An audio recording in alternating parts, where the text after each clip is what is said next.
Eu nunca pensei que minha vida mudaria tanto ao comprar aquela casa. Lembro-me claramente do dia em que vi o anúncio na internet. Mansão histórica, 200 anos de história, isolada e cheia de charme. As fotos mostravam uma propriedade imponente, com sua fachada de pedra envelhecida e janelas altas que pareciam ter visto mais do que qualquer um de nós jamais poderia imaginar. Era exatamente o que eu e minha esposa, Clara, procurávamos. Depois de anos vivendo na cidade, cansados do ritmo frenético e do barulho incessante, queríamos um refúgio, um lugar onde pudéssemos finalmente encontrar a paz que tanto almejávamos. Na primeira vez que visitamos a mansão, havia algo no ar, algo que eu não consegui identificar na hora, mas que me causou um arrepio na espinha.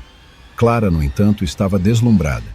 Seus olhos brilhavam enquanto caminhava pelos corredores vazios, tocando as paredes como se estivesse fazendo um pacto silencioso com a casa. "É perfeita", ela disse com um sorriso que não via há anos.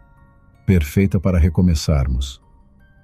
Eu queria acreditar nela, queria sentir o mesmo entusiasmo, mas havia algo que eu não conseguia explicar. A mansão estava vazia há anos, talvez décadas. Os móveis estavam cobertos por lençóis brancos e uma espessa camada de poeira cobria tudo. O ar tinha um cheiro de mofo e antiguidade, e o silêncio era tão profundo que podíamos ouvir nossos próprios corações batendo. Mas havia mais. Era como se a casa estivesse esperando. Mesmo assim, decidimos comprá-la. Os primeiros dias foram de puro entusiasmo. Clara estava ocupada decorando os cômodos, escolhendo novas cortinas, pintando as paredes e limpando cada canto. Eu a ajudei, mas sempre com uma sensação estranha no peito. Não conseguia me livrar da impressão de que estávamos sendo observados. Foi na primeira semana que as coisas começaram a desaparecer. Primeiro foram os objetos pequenos. Uma colher aqui, uma xícara ali. Clara brincava dizendo que a casa tinha um espírito travesso. Mas logo a situação ficou mais perturbadora. Objetos maiores começaram a desaparecer, como um abajur inteiro do nosso quarto, e finalmente um armário da sala de jantar. Era como se a casa estivesse absorvendo nossos pertences, como se estivesse se alimentando deles. Clara não queria admitir que algo estranho estava acontecendo. Ela estava tão empenhada em fazer aquele lugar funcionar, em transformá-lo em nosso lar, que ignorou todos os sinais. Mas eu não podia mais fechar os olhos. Na terceira semana, encontrei uma porta escondida atrás de uma estante no sótão. Era uma porta pequena, quase imperceptível, como se tivesse sido propositalmente camuflada. O que eu encontrei lá dentro mudaria nossa vida para sempre. Era um quarto pequeno, iluminado apenas por uma janela alta e estreita. E estava cheio de objetos, todos eles antigos, todos eles cobertos de poeira. Mas o que me chocou foi que, entre as velhas relíquias, eu reconheci algumas de nossas coisas. A xícara que desaparecera na primeira semana, o abajur, até mesmo o armário, estavam todos ali. Era como se a casa os tivesse sugado para aquele quarto, mas o pior ainda estava por vir. No centro da sala havia um baú antigo e grande, com um cadeado enferrujado. A chave estava pendurada ao lado, em um prego na parede. Eu não deveria ter aberto, mas a curiosidade, ou talvez o medo, me impulsionou. Quando levantei a tampa, um odor fétido e antigo encheu o ar. Dentro do baú havia mais objetos, todos mais antigos que os que estavam espalhados pelo quarto. Mas não eram apenas objetos. Havia livros, cadernos com capas de couro rachadas e páginas amareladas. E fotos. Fotos de pessoas, famílias. Meu coração parou quando vi uma foto que parecia ser dos anos 1920. Uma família sorridente em frente à casa, os pais e duas crianças pequenas. Mas ao olhar mais de perto percebi que algo estava errado. Os rostos das crianças estavam riscados. Não apenas riscados, mas rasgados, como se alguém tivesse feito isso em um ataque de fúria. E não era a única foto assim. Cada foto, cada retrato de família, tinha algo perturbador.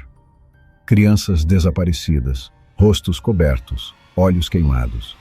E à medida que folheava mais e mais, comecei a ver rostos que reconhecia. Clara. Eu mesmo. Fechei o baú com um estrondo, sentindo meu estômago revirar.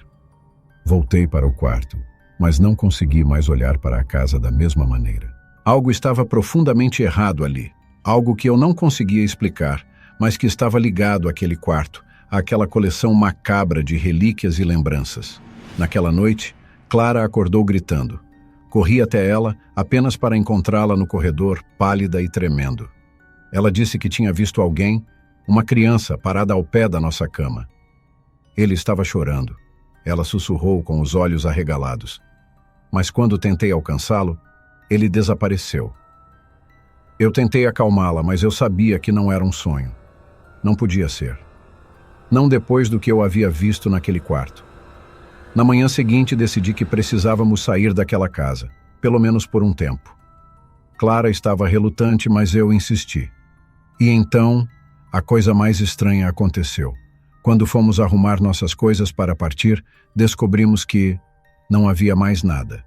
Todos os nossos pertences, todas as nossas roupas, nossos objetos pessoais, tinham desaparecido.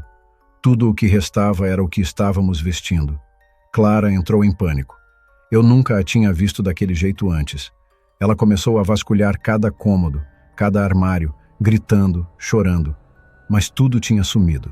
Eu tentei acalmá-la, mas ela me olhou com aqueles olhos desesperados e disse algo que me congelou a alma. A casa não vai nos deixar ir. E então ouvimos.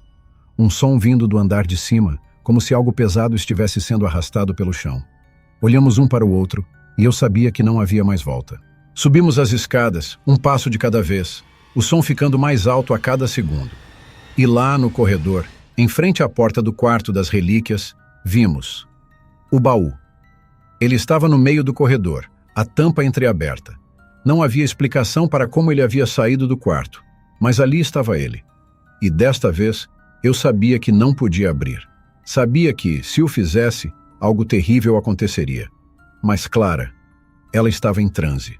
Ela caminhou até o baú, seus olhos vidrados, e antes que eu pudesse detê-la, ela abriu a tampa. O que vimos lá dentro ainda me assombra. Não era mais o mesmo baú. Estava cheio, não de objetos, mas de algo pulsante, algo que parecia vivo. E no fundo, havia uma figura. Uma criança. Seus olhos vazios, sua pele pálida, como se estivesse presa ali por uma eternidade. Clara gritou, e a última coisa que vi antes de tudo escurecer foi aquela criança se levantar do baú, seus braços esqueléticos estendendo-se em nossa direção. Quando acordei, estava deitado no chão do nosso quarto. O baú havia desaparecido. E Clara estava ao meu lado, mas algo nela havia mudado. Ela estava em silêncio, seus olhos fixos no teto, sem piscar, sem dizer uma palavra. Tentamos deixar a casa, mas não conseguimos. A cada vez que tentávamos sair, algo nos impedia. O carro não funcionava, as estradas pareciam mudar, e a casa parecia nos prender em um ciclo interminável de pesadelos. Aos poucos, comecei a perceber que estávamos sendo apagados, assim como aqueles nas fotos. Nossas memórias, nossos pertences, tudo estava desaparecendo, como se nunca tivéssemos existido. Hoje, tudo o que resta de nós está naquele quarto, naquela coleção de relíquias perdidas. Somos apenas mais uma família nas fotos, mais uma história para assombrar a próxima pessoa que ousar abrir aquele baú. E a casa, ela continua lá, esperando sua próxima vítima. Porque a casa não esquece, e ela nunca nos deixará partir. Eu deveria ter ouvido meu instinto. Deveria ter deixado aquele lugar no momento em que senti aquele arrepio na espinha. Agora estou preso aqui, preso para sempre, contando minha história na esperança de que alguém ouça, que alguém se salve do destino que me espera. Mas, se você está ouvindo isso, é tarde demais. A casa já te encontrou. E ela nunca, nunca te deixará ir. O tempo passou de maneira estranha depois daquele dia. Não havia mais manhãs claras ou noites escuras na casa. Era como se o tempo estivesse congelado, preso em um crepúsculo eterno, onde o sol nunca realmente nascia, mas também nunca se punha. O relógio na parede da sala de estar parou de funcionar, os ponteiros imóveis às 3h15. Eu costumava ouvir o tic-tac constante antes de tudo isso, um som familiar que me dava uma sensação de normalidade. Agora, o silêncio era absoluto, opressor, como se a própria casa estivesse aguardando, atenta a cada movimento nosso. Clara continuava alheia a tudo, seu olhar perdido no vazio. Era como se a alma dela tivesse sido arrancada, junto com os objetos que desapareciam. Ela se movia pela casa em um estado de torpor, sem emoção, sem vontade. Eu tentei conversar com ela, tentei trazê-la de volta, mas era como falar com uma sombra, um eco do que ela costumava ser. Uma noite, enquanto eu lutava para manter meus olhos abertos, ouvi algo. Um som suave, quase imperceptível, vindo do andar de cima. Era um som que eu já conhecia, mas que agora me gelava o sangue. O rangido da tampa do baú, abrindo-se lentamente, como se alguém estivesse mexendo nele. Levantei-me devagar, sentindo o chão frio de madeira sob meus pés descalços. Cada passo parecia ecoar na casa vazia, reverberando nas paredes como se eu estivesse caminhando em direção ao meu próprio fim. Subi as escadas, uma de cada vez, tentando não fazer barulho. Quando cheguei ao topo, vi a porta do quarto das relíquias entreaberta, uma fraca luz emanando de dentro. Minha mão tremia quando alcancei a maçaneta e meu coração martelava em meu peito. Não sabia o que iria encontrar ali, mas sabia que precisava ver. Precisava entender o que estava acontecendo. Quando empurrei a porta, a cena que me aguardava era pior do que qualquer coisa que eu poderia ter imaginado. O baú estava aberto, a tampa completamente escancarada, mas não estava vazio. Não mais. De dentro dele, surgia uma neblina densa, quase viva, que preenchia o quarto como um véu de escuridão. E no meio da névoa, eu vi Clara, ajoelhada ao lado do baú, seus dedos magros tocando os objetos que surgiam lentamente da escuridão.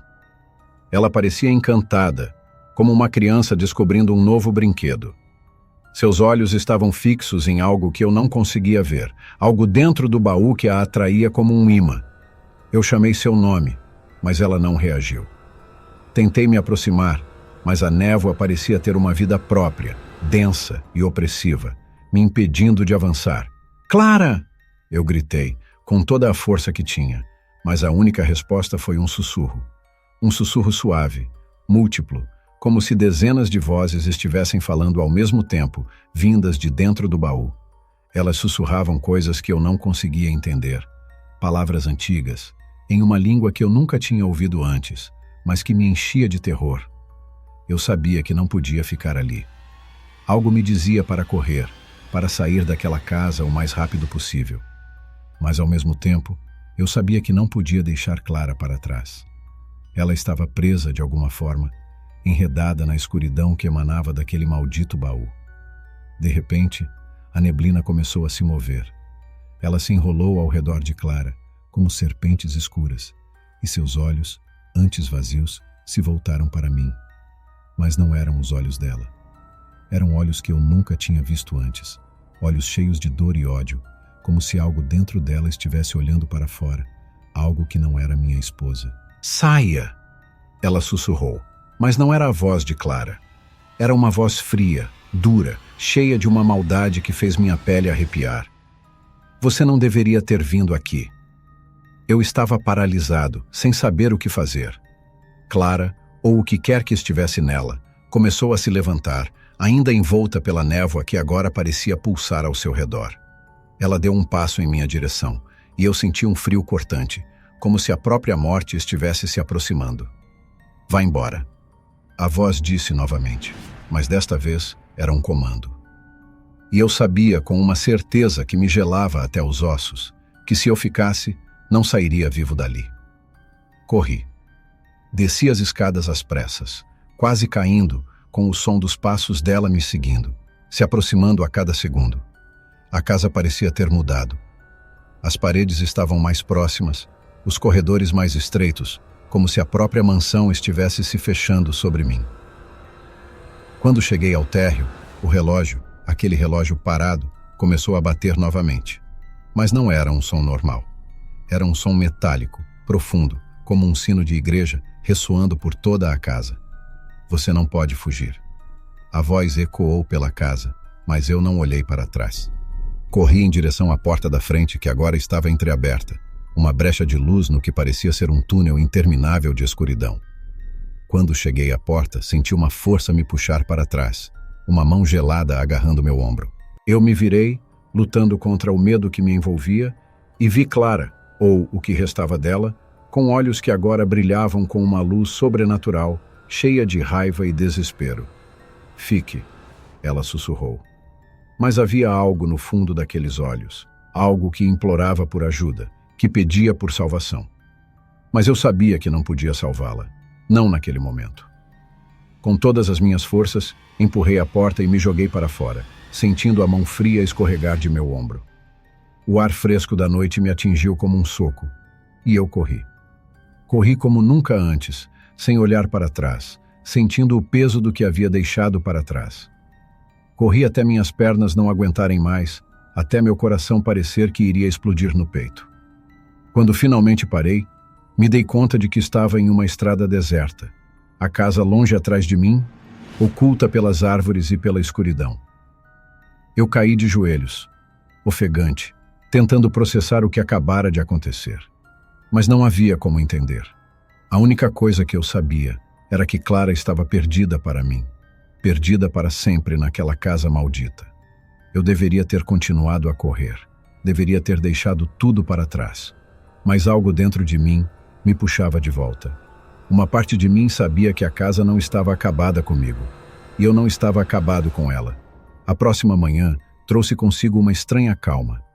Eu voltei a casa como um homem que não tem mais nada a perder, mas desta vez não estava sozinho. Trouxe comigo um padre, um homem de poucas palavras e muitos segredos. Eu o encontrei em uma igreja antiga, na cidade vizinha, onde ele parecia saber exatamente pelo que eu estava passando, como se já tivesse enfrentado aquele mal antes. "Há coisas neste mundo que não pertencem a ele disse enquanto caminhávamos em direção à casa. "Coisas que se escondem nas sombras, esperando por aqueles que são tolos o suficiente para tropeçar nelas." Eu não sabia se podia confiar nele, mas ele era minha única esperança de salvar Clara, de salvar minha própria alma. Quando entramos na casa, o padre começou a murmurar uma oração, um cântico antigo que parecia ressoar pelas paredes, como se a casa inteira estivesse ouvindo.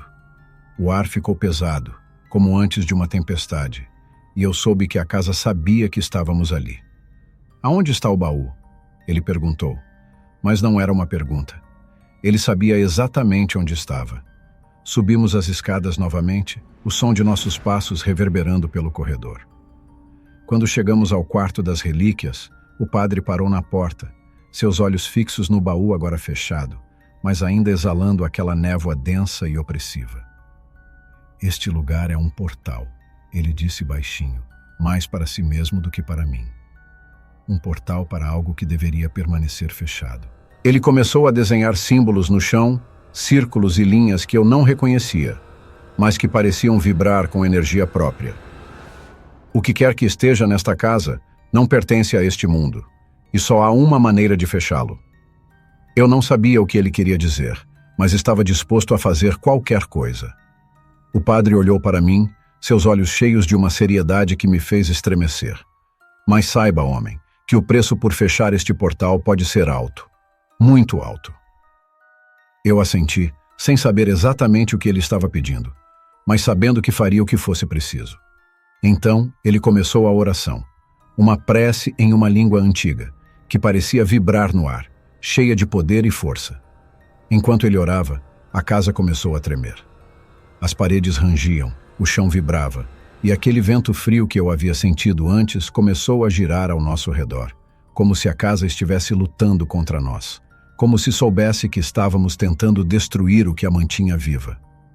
O baú começou a se mover, a tampa tremendo como se algo estivesse tentando sair. E então, finalmente, o padre ordenou: "Abra-o."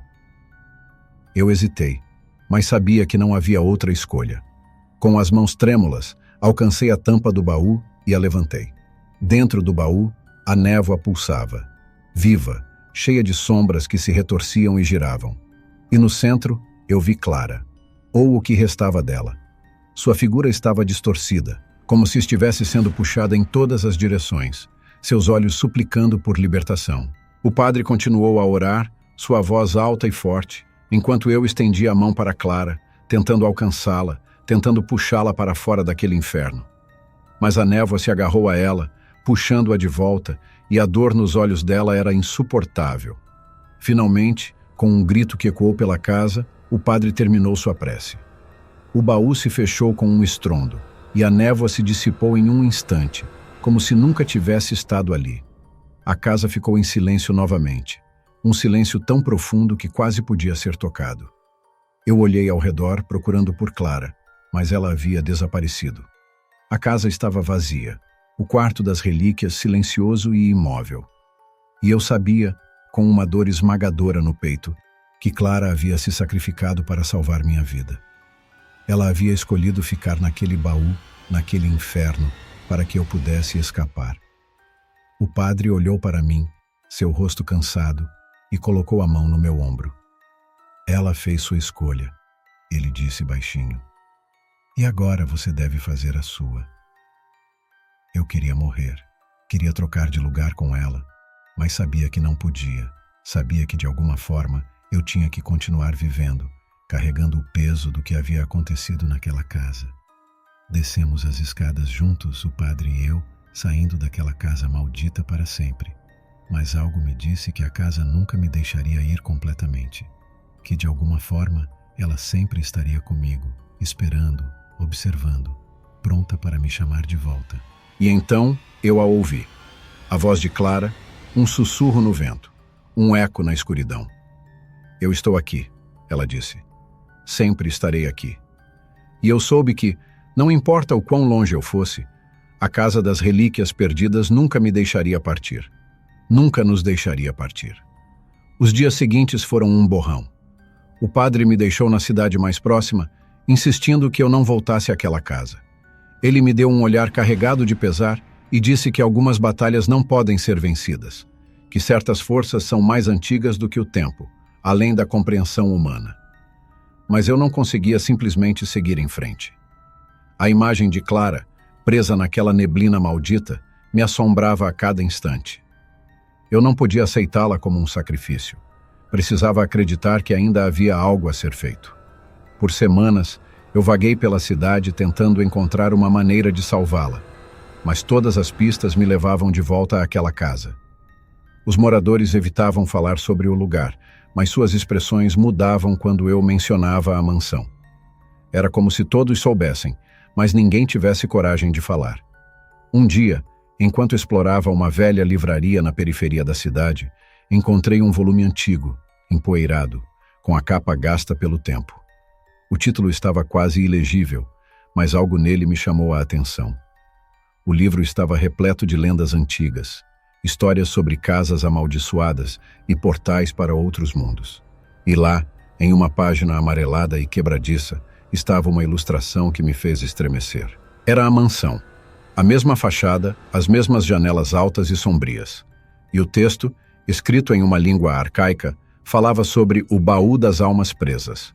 Ele era um receptáculo, dizia o texto, destinado a aprisionar almas e mantê-las confinadas entre o nosso mundo e o outro, para sempre. Havia um ritual, uma forma de selar o baú permanentemente, mas o preço era terrível.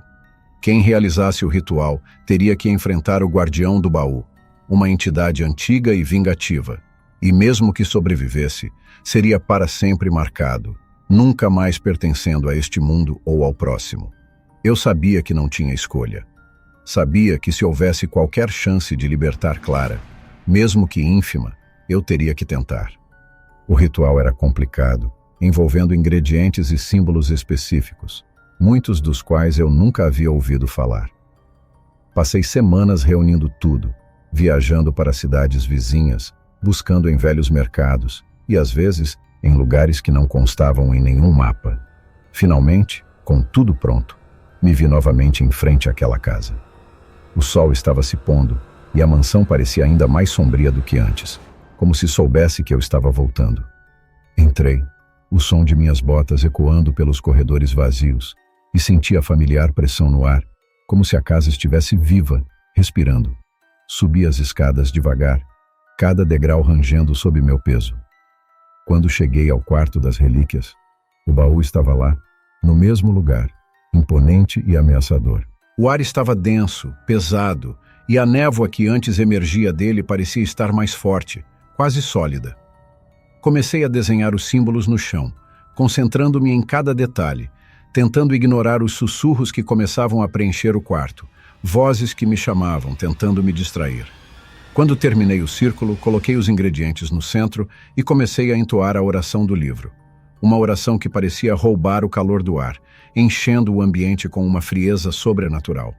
O baú começou a tremer, a tampa se abrindo lentamente, e daquela abertura surgiu uma figura envolta em sombras, uma entidade que parecia feita de puro ódio e dor. Seus olhos, ou o que parecia ser olhos, brilhavam com uma luz vermelha, e eu senti uma dor cortante na cabeça, como se estivesse sendo perfurado por milhares de agulhas. A entidade se moveu em minha direção, flutuando acima do chão, seu olhar fixo em mim, como se estivesse decidida a me destruir. Continuei a entoar o cântico, mesmo enquanto sentia minha força esvair-se, o calor do meu corpo sendo drenado, minhas mãos começando a tremer. No momento em que a entidade estava prestes a me alcançar, uma explosão de luz envolveu o quarto. O baú se fechou com um estrondo, e a entidade soltou um grito que ecoou pela casa, um som cheio de desespero e raiva. Senti uma força me empurrar para trás, me jogando contra a parede, enquanto tudo ao meu redor desmoronava. As paredes racharam, o teto começou a cair, e eu soube que a casa estava se destruindo, tentando se livrar de mim e de tudo o que eu havia feito. Eu tentei me levantar, mas uma dor insuportável percorreu meu corpo. Tudo ao meu redor estava em caos. Destroços, fumaça, gritos que pareciam vir de todas as direções. Então, no meio da destruição, vi Clara. Ela estava ali, parada na frente do baú, sua figura envolta em uma luz suave, etérea. Clara. Eu gritei, mas minha voz parecia fraca, quase imperceptível em meio ao tumulto. Ela me olhou e eu vi que seus olhos não eram mais aqueles olhos vazios e frios. Havia algo neles, algo que me fez acreditar que ainda havia esperança. Ela estendeu a mão e, por um momento, senti que tudo poderia se resolver, que talvez houvesse um caminho de volta. Mas então, a luz ao redor dela começou a se intensificar e ela deu um passo para trás, como se estivesse sendo puxada. Não! Eu gritei, tentando me levantar, tentando alcançá-la. Mas minhas pernas não me obedeciam, meu corpo parecia preso, como se correntes invisíveis me segurassem no lugar. Clara me deu um último olhar, cheio de tristeza e resignação. Eu te amo, ela sussurrou, suas palavras quase abafadas pelo som crescente ao nosso redor. E então, ela desapareceu, sugada pelo baú, pela escuridão, pelo mal que eu não conseguira derrotar. O baú explodiu em pedaços, e tudo ao redor ficou branco, uma luz intensa que me cegou, me envolveu, me tirou toda a sensação de tempo e espaço. Quando abri os olhos novamente, estava deitado no meio de escombros. A casa, ou o que restava dela, estava em ruínas. O teto havia desabado, as paredes estavam rachadas e caídas, e o baú não existia mais. Era como se ele nunca tivesse estado ali. Me levantei, com dificuldade, meu corpo doendo, minha mente um turbilhão de emoções e perguntas. Clara havia se ido, mas algo dentro de mim sabia que ela não estava realmente perdida, que de alguma forma ela ainda estava lá, em algum lugar, esperando por mim. Deixei a casa para trás, mas sabia que a história ainda não havia terminado. Eu era um homem marcado, e o que quer que tivesse acontecido naquela casa me seguiria para o resto da minha vida. O peso do que eu havia feito, do que eu havia perdido, seria uma sombra que nunca me deixaria. Os dias se tornaram semanas, e as semanas se tornaram meses. Tentei seguir em frente, mas o mundo ao meu redor parecia diferente, vazio. Voltei à minha cidade natal tentando recomeçar, mas a sensação de perda e culpa era esmagadora. Acordava no meio da noite, suando frio, com o som da voz de Clara ecoando em meus ouvidos. Então, em uma noite particularmente escura, enquanto eu tentava sufocar as lembranças, ouvi algo que fez meu coração parar. Era um som suave, quase imperceptível, mas inconfundível. o som de uma tampa de baú se abrindo, rangendo no silêncio do meu quarto. Me virei lentamente, meus olhos procurando a origem do som, e lá, no canto escuro do quarto, vi uma figura pálida, indistinta, mas inconfundível. Clara. Ela estava ali, de pé, seus olhos fixos em mim, e ao seu lado, meio escondido na escuridão, o baú. Ela me olhou e eu vi o mesmo olhar de tristeza e resignação. Mas havia algo mais. Uma súplica, como se ela estivesse me pedindo para terminar o que havia começado, para finalmente libertá-la de sua prisão. Meu coração se apertou e eu soube naquele instante que ainda não havia acabado. A casa, o baú, Clara, tudo ainda estava conectado e eu era a chave para finalizar o ciclo. Levantei-me, sem desviar os olhos dela, e caminhei até a figura. O baú estava lá, velho e empoeirado, como se nunca tivesse sido destruído. Clara me observava, e seu olhar me disse tudo o que eu precisava saber. Eu vou te libertar, sussurrei, e ela assentiu lentamente, seu rosto uma máscara de dor e esperança. Sabia que não importava o que acontecesse. Estava disposto a dar tudo para trazê-la de volta. Coloquei minhas mãos na tampa do baú, sentindo a madeira fria e áspera sob meus dedos. E então, com uma força que eu não sabia que tinha, comecei a abrir. A última coisa que vi foi Clara sorrindo, um sorriso triste e aliviado, antes de ser engolido pela escuridão que escapou do baú. Uma escuridão que me envolveu, me puxou para dentro, me levando para o mesmo lugar onde Clara estava. E então, tudo ficou quieto.